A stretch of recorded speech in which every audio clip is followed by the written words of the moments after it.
የዛሬው ደግሞ የሚገርም ነው ማለት ነው። እንግዲህ ተመልከቱ። ኪሷ ብርጭቆውን አስገባች፣ ወተቷን ለበኗን ቀዳች። ይህን አይነት ዘዴ ከየት እንደሚያመጡት ግራ ይገባኛል። ይችኛዋ ደግሞ ትስት እየበላይ ነው። ትስቱን ተመልከቱ። አረ ጉዴ! እንደ ወላሂ ሰው ዘዴውን ከየት እንደሚያመጣው ጥበቡን ማለት ነው። እንደዚህ አይነት ነገር እንዴት ነው የሚመጣላቸው? ዛሬማ በጊዜ ነው የምተኛው።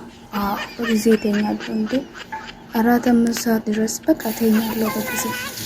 እቺን ስራ ልጨርሳት እንጂ በጣም ነው ደከመኝ። እተኛለሁ።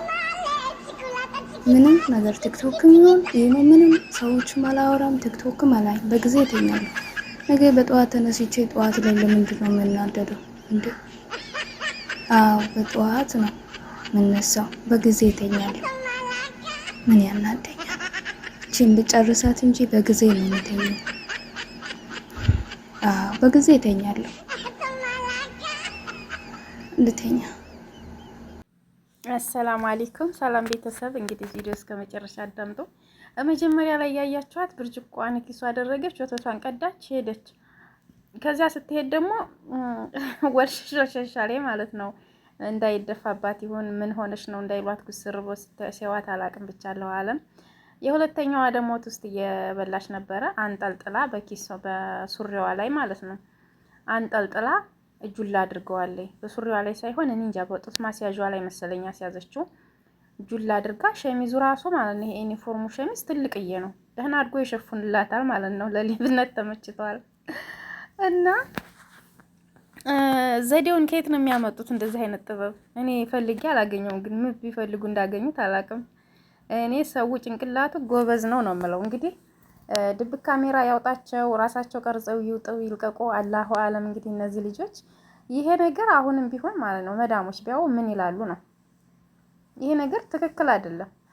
አሁንም ቢሆን መዳሞች ቢያው፣ አሰሪዎች ቢያው ለካ ቤታችን እንደዚህ እየተሰራ ነው ነው የሚሉት ማለት ነው።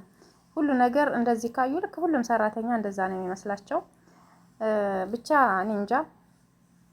ሰው ቤት ሆኖ እንደዚህ አይነት ስራ ባይሰራ ደስ ይለኛል ነው የምለው እኔ አሁን በፊት ምግብ እየሰራሁኝ ወደታች ብታዋቸው ቪዲዮዎች ምግብ እየሰራሁኝ የምለቅበት አንዳንድ ቤት ስሄድ እለቅ ነበርና የነሱን ምግብ እየሰራው ሳሳይ እንዴት ነው ቢያውብኝስ ድንገት አጋጣሚ ቪዲዮ ዩቲዩብ ላይ ሲገቡ ሰርች ሲያደርጉ ቢያገኙት አጋጣሚ ቢያገኙት ብዬ በጣም እየፈራሁኝ በቃ ትቻለሁ። አሁን ላይ እርግፍ አድርጌ ትቻለሁ ማለት ነው። ምግብ ስሰራ አልቀርጽም፣ በቃ እየፈራሁ ነው። ካሜራ አለ ያውኛል፣ በቃ ብዙ ነገሮች እንደዚህ ሊያውኝ ይችላሉ ካሜራ ባይኖራቸው ሚዲያ ላይ ብዬ እየፈራሁኝ አልቀርጽም ማለት ነው። ሁሉ ነገር ያስፈራበት ጊዜ ላይ ነው የደረስነው እና ልጆቹ ደግሞ እንደዚህ የውጭ ዜጋዎችም የኛ ልጆችም አሁን አንዳንድ ነገሮችን ይሰራሉ እየደባበቁ ሲበሉ ምን ሲያደርጉ ነው የምናየው። ይሄ ነገር ትክክል አይደለም። እውነት እዚህም ጋር የምትሰሙ ልጆች ካላችሁ ማለት ነው ትክክል አይደለም። እንደዚህ እየቀረጻችሁ ሚዲያ ላይ መልቀቅ ሰው ቤት ሆናችሁ አግባብ አይደለም ነው የምለው እኔ እንደራሴ ማለት ነው። ሁሉንም ሰራተኛ ያስወቅሳል። ሌላው ደግሞ ይችኛዋ የምታወራው ብቻዋን ማለት ነው ዕቃ እያጠበች። ዛሬ እኔ በጊዜ ተኛለሁኝ። ይሄንን ዕቃ ከጨረስኩኝ እንደችን ስራ ብቻ አልጨርስ እንጂ በጊዜ ተኝቼ በጧት እነሳለሁ። ጧት ስነሳ ለምን ብዬ ነው የምናደደው? ለምን ብዬ ነው ራሴን የሚያመኝ? ለምን ብዬ ነው? ይሄ እኮ በሁላችንም ውስጥ ያለ ነው ወገኖቼ፣ ሁላችንም አይምሮ ውስጥ ያለ እኮ ነው። አንተኛ ምን ጉር ነው ግን? የምንተኛው እኮ ከነጋ በኋላ ነው። ከሌሊቱ 8 ሰዓት በኢትዮጵያ፣ 9 ሰዓት በኢትዮጵያ፣ 9 ተኩል፣ 10 7 ተኩል እንደዚህ እኮ የምንተኛ ስንቶቻችን ነን? እኔ ራሱ 8 ወይም 7 ተኩል እንቅልፌ በጣም ከመጣ 8 ሰዓት ተኩል በኢትዮጵያ አቆጣጠር ወይም 9 ሰዓት ምናምን አካባቢ ላይ ነው የምተኛው። በቃ ዝም ብዬ ሚዲያ ነው በቃ ሳይማመሸው ማለት ነው። በዚያ ላይ አይናችን ፈዞ መብራት እናጠፋለን፣ ጀዋል ነው የምንጎረጉረው ማለት ነው። በዚያን ሰዓት አይናችን እየፈዘዘ እየደከመ ነው የሚሄደው ከጊዜ ብዛት። እኛ አሁን አልገባንም አልታወቀንም እንጂ ራሱ በሽታ ነው ይሄ። በዚያ ላይ ደግሞ እንቅልፍ በሽታ ነው። እንቅልፍ ሰላምን አይሰጥም። እንቅልፍ ታልጠገብን ሰላምን አይሰጠኝም። እኔ ለራሴ ማለት ነው እንደኔ ከሆናችሁ እንቅልፍ ካልጠገብኩኝ ጧት አሁን ስነሳ እንዴት ተነጫንጬ ነው የምነሳው። እተኛለሁ፣ ተመልሼ እንደገና እነሳለሁ፣ እንደገና ተኛለሁ። በቃ አላርም ቀጥሬ ያንን አላርሙን ደግሞ እንደገና እዘጋውና እንደገና ደግሞ 5 ደቂቃ 10 ደቂቃ ጨምርበታለሁ። ደግሞ ይጮሃል። እንደገና ደግሞ በቃ እንደዚሁ ሲሆን ነው ህይወቴ ማለት ነው። የሁላችንም ህይወት ነው እና በጊዜ ብንተኛ ምን ይመስላችኋል? እውነት በጊዜ ብንተኛ ምን ይመስላችኋል ነው የምለው እኔ። ስራችንን ከጨረስን በኋላ ሰዓት ሰተነው ሚዲያ ላይ ቲክቶክም ሆነ ዩቲዩብም ሆነ ማንም ፌስቡክ ላይም ሆነ የትም ላይ ልክ 1 ሰዓት ወይም 2 ሰዓት አይተን ይሄ በቃኝ ከዚህ ወዲያ አልቆይም ብለን ሰዓት ወስነን እንቅልፋችንን ጥግብ ብለን ተኝተን ጧት ስንነሳ በቃ ለስራውም በቃ እንደው ጃዝ ነው የምንሆነው። እኔ እውነት እንቅልፍ የጠገብኩ ቀን ደስተኛ ሆኜን የምነሳው ንቅት ብዬ ስራውንም ሰርቼ አልጠግብም። በቃ ከልቤ ነው የምሰራው። እንግዳሳ ጧት ማታ እንቅልፍ ሳልተኛ ሳልጠግብ ጧት አይኔ በርበሬ መስሎ አይኔ ብጥ ብሎ ምናምን እነሳለሁ። በመስተዋት ሳየው በቃ አይኔ ብጥ ይላል፣ ውስጡ ቀይ ነው። በዚያ ላይ በቃ ሰላም የለኝም። ቢናገሩኝ አልፈልግም፣ ቢያወሩኝም አይጥመኝ። በቃ እንደዚህ ነው።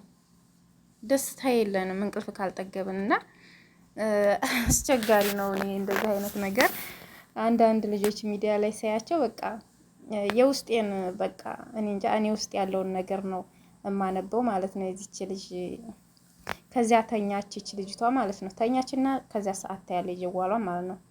በቃ ጀዋሏ ገና ነው። እንደገና ጀዋል ጉርጓራ ገባች፣ ቁጭ አለች። እንቅልፍ አልመጣላት ደግሞ እንደገና ትንሽ ተኛች፣ ተነሳች፣ ጀዋላን ትጎረጉር ገባች። በቃ ስተኛ እንቅልፍ እምቢ ሲላት ስትነሳ ስልኳን ስትጎረጉር፣ ስተኛ ስትነሳ ስልኳን ስትጎረጉር እና የራሳችን በየውስጣችን ያለው ነገር ነው ይሄ ነገር ብዬ ነው እኔ ራሱ በቃ ውስጥ ያለውን እንዴት አወቀችው ነው ያልኩት። አቤት የኛ ነገር ይገርማል እኮ። እንቅልፍ ማጣት ራሱ በሽታ ነው። ወጥቼ ልንገራችሁ፣ ታማችሁ ብትሄዱ ራሱ እንቅልፍ ለምን አተኝም ነው ያለኝ እኔ አንድ ዶክተር ማለት ነው። ታምሜ እንደዚህ ራሴን በጣም እያዞረኝ እወድቅ ነበር። ደማነስ መስሎኝ የደማነስ እንትኖችን ቀይ ስርንና ምናምንን ቀይ ስርን ከቱፋሃ ጋር ከምን ጋር እየፈጨሁኝ እንደ ጁዝ ጠጣ ነበረ፣ ከወተት ጋር ምናምን እየቀላቀልኩኝ። እሱ አይደለም ግን እንቅልፍ የማጣት ነው።